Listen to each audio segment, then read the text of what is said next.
Early morning లేవగానే రూబీని పట్టుకొని వాకి వచ్చేసా. అండ్ ఎర్లీ మార్నింగ్ వ్యూ చూడండి ఎంత బాగుందో. మా రూబీ అయితే నా కిలోమీటర్ దూరంలో ఉంటుంది, లేకపోతే నా పక్కనే ఉంటుంది. వాక్ అయిపోయిన తర్వాత ఇంటికి వచ్చేసా. బయటికి వెళ్దాం రెడీ అవ్వండి, స్నానం చేసి రెడీ అయిపోయా. నేను తినే బ్రేక్ఫాస్ట్ వచ్చేసి 1 full banana and 1 pomegranate and 4 cups of votes and కొంచెం అంబలి. అది అయిపోయిన తర్వాత కొంచెం ఎయిర్ కేర్ చేసుకుని అలా రెడీ అయిపోయి స్టార్ట్ అయిపోయాం. అయితే ఇప్పుడు మేము యాక్చువల్లీ వెళ్తుంది ఎక్కడికంటే మా మమ్మీ వాళ్ళ బెడ్రూమ్ లో దివాన్ సెట్ పోయింది. మా అక్క వాళ్ళ హోటల్ పక్కన ఇది ఉంటుంది, అక్కడ ఉన్నవన్నీ చూసి లాస్ట్ ఒకటి ఫైనల్ చేసాం. అయిపోయిన తర్వాత ఎదురుగా ఇస్కాన్ టెంపుల్ ఉంటే వెళ్ళాం. ఈ టెంపుల్ కన్స్ట్రక్షన్ ఇంకా పూర్తి అవ్వలేదు, బట్ అప్పటికే ఇంకా చాలా బాగుంది.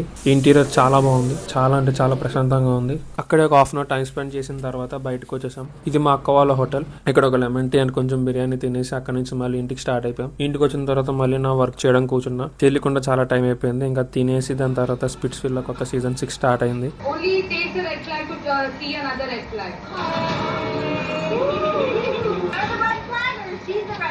అండ్ 1 episode కంప్లీట్ చేసి బెడ్రూమ్కి వచ్చి పడుకున్నా. అండ్ ఇది నా బెడ్రూమ్ వ్యూ.